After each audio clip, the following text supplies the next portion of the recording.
Assalamualaikum warahmatullahi wabarakatuh. Ananda semuanya, hari ini kita akan mempelajari tentang mata pelajaran geografi, yaitu pengetahuan dasar geografi. Di SMP Ananda sudah mempelajari tentang geografi. Dan sekarang kita ketemu lagi dengan geografi, yaitu pada mata pelajaran lintas minat geografi. Yang pertama yaitu pengertian geografi. Secara umum, geografi adalah ilmu yang mempelajari atau mengkaji segala fenomena yang ada di permukaan bumi. Di antaranya ada fenomena kependudukan, fenomena persebaran fauna, fenomena iklim. Itu merupakan fenomena fisik dan fenomena sosial. Jadi definisi geografi ini adalah ilmu pengetahuan yang mempelajari tentang persamaan dan perbedaan gejala alam dan kehidupan di muka bumi serta interaksi antara manusia dan lingkungannya dalam konteks keruangan dan kewilayahan. Berikut yaitu objek studi geografi. Objek studi geografi ada dua. Ada objek material dan objek formal. Yang termasuk objek material yaitu litosfer.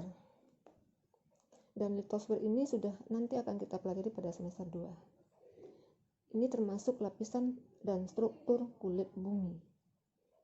Yang kedua yang termasuk objek material yaitu atmosfer, yaitu yang terletak di atas lapisan permukaan bumi. Segala yang terjadi pada lapisan atmosfer merupakan objek material. Berikutnya yaitu hidrosfer, yaitu tentang masalah air yang terdapat di daratan dan juga di wilayah perairan laut. Objek berikutnya yaitu objek material biosfer, yaitu kehidupan yang ada di permukaan bumi, flora, fauna, dan termasuk kita sebagai manusia. Objek material berikut adalah antroposfer, yaitu tata kehidupan di permukaan bumi. Hal tersebut merupakan seluruh objek material. Jadi objek material ini berupa fisik. Yang kedua, objek formal, keruangan. Ananda bisa lihat di dalam slide ini tentang objek formal keruangan. Perhatikan ada dua gambar di situ, yaitu mengkaji tentang fenomena geosfer dengan menganalisis seluruh fenomena geosfer pada suatu ruang tertentu. Itu adalah objek formal keruangan. Yang kedua, objek formal kelingkungan. Ada lagi gambar yang ditayangkan pada slide ini. Perhatikan gambar itu. Maksudnya, objek formal kelingkungan mempelajari suatu tempat dalam kaitannya dengan komponen-komponen biotik dan abiotik di dalamnya. Yang ketiga, objek formal kewilayahan. Perhatikan lagi gambar slide yang dilihat. Maksudnya objek formal kewilayahan mempelajari tentang persamaan dan perbedaan suatu wilayah dengan wilayah lain. Misalkan diperhatikan pada slide itu ada wilayah gurun dan ada lagi wilayah padang rumput. Berikut yaitu ruang lingkup geografi. Geografi ini merupakan ilmu pokok yang mempelajari tentang fisik dan sosial. Dan untuk mempelajari pasti ada batas-batasnya. Maka kita lihat ruang lingkup geografi. Yang pertama, persebaran dan keterbatasan penduduk di muka bumi. Maksudnya, kita mempelajari tentang persebaran kependudukan yang ada di atas permukaan bumi ini. Yang kedua, adanya interaksi manusia dengan lingkungan. Kita hidup butuh lingkungan. Untuk itu ada interaksinya di antara kita sebagai manusia dengan lingkungan fisik yang tempat kita berada. Yang ketiga, kajian terhadap wilayah dan region. Ini juga termasuk ruang lingkup. Kita akan membahas tentang wilayah dan tata ruangnya. Dan nanti kita bahas pada kelas 12. Cabang-cabang ilmu geografi. Perhatikan diagram cabang-cabang geografi itu. Dan banyak sekali cabang-cabangnya. Oke ya, kita lanjut kepada konsep geografi.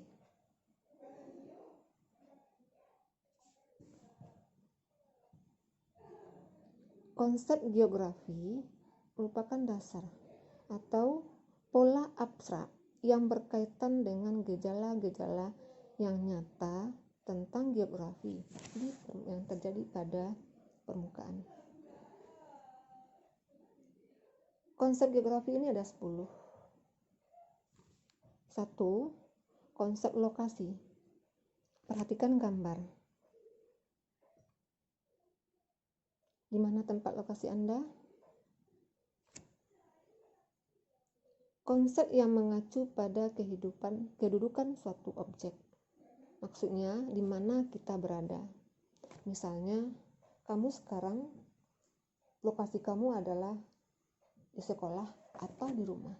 Karena kita belajar online atau daring, maka lokasi kamu adalah di rumah. Nah, di rumah itu di mana tempat kamu tinggal, itu adalah lokasi. Yang kedua, juga berkaitan dengan lokasi adalah jarak. Berapa jarak tempuh yang kita pakai dari rumah ke sekolah. Nah, sesuai dengan sistem masuk SMA dan SMK sekarang ini, yaitu sistem zonasi. Tempat tinggal menentukan kamu bisa atau tidaknya masuk ke SMA 1 ini.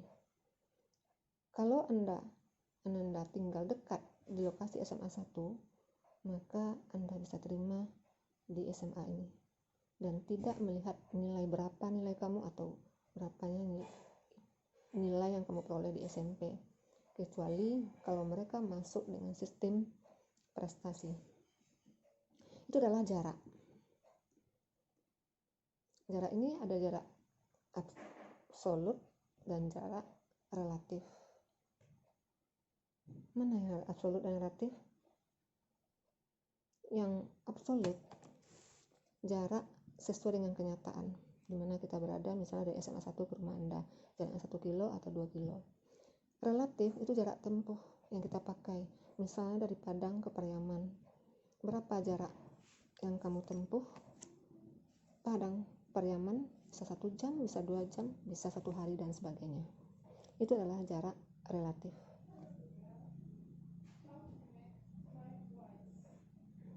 Jadi lokasi ini adalah ruang yang terdapat di antara objek satu dengan objek yang lainnya. Itu adalah jarak. Yang ketiga adalah keterjangkauan. Bagaimana menuju suatu wilayah? Atau bagaimana caranya kamu menuju ke SMA ini? Pakai alat transportasi. Bisa motor, bisa sepeda, bisa mobil, dan sebagainya. Itu adalah keterjangkauan. Bisa kita menempuh wilayah itu dengan pakai kendaraan.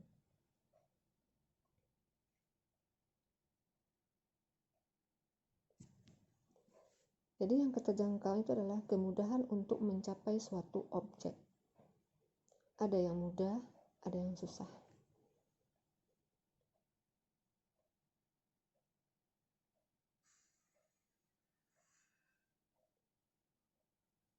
Yang keempat adalah morfologi.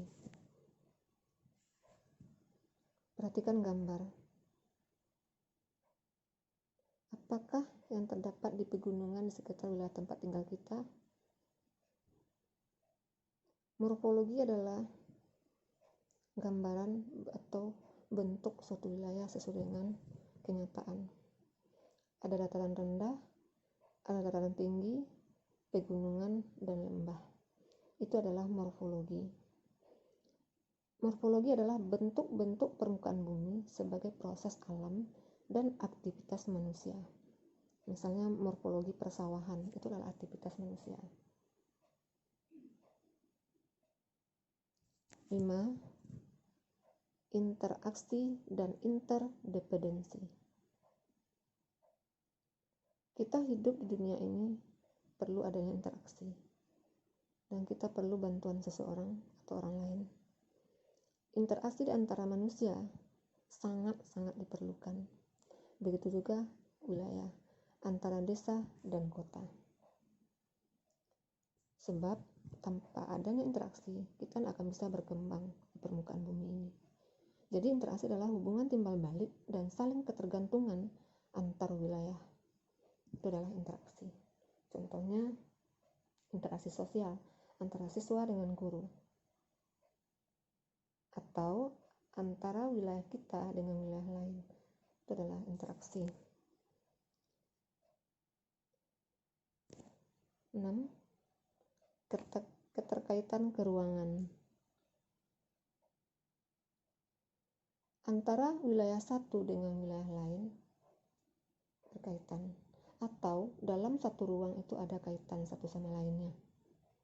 Misalnya, hujan terus-menerus pada daerah lereng akan menyebabkan longsor.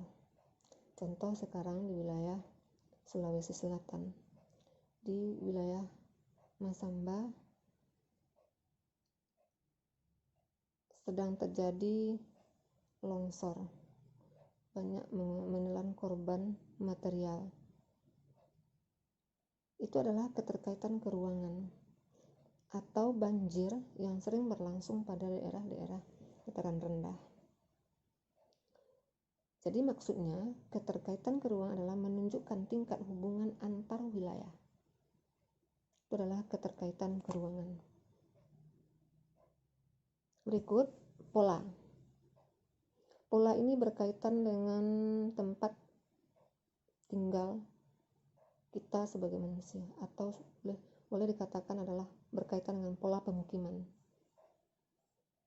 Kalau daerah pesisir pantai, pola pemukiman adalah memanjang. Kalau daerah dataran rendah, bisa menyebar.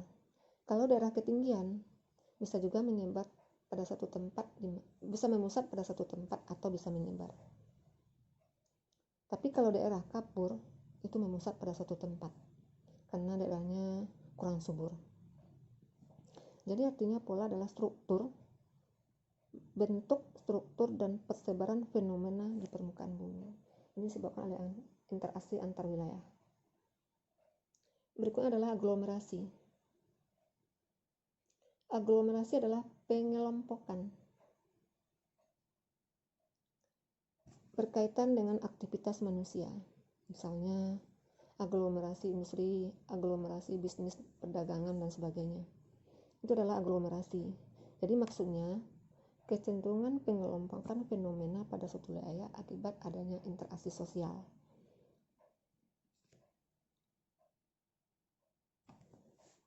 Lanjut, nilai kegunaan. Apa maksud nilai kegunaan dan fungsinya terhadap wilayah? Nilai kegunaan ini berkaitan sekali dengan kehidupan kita di atas permukaan bumi. Misalnya daerah pantai.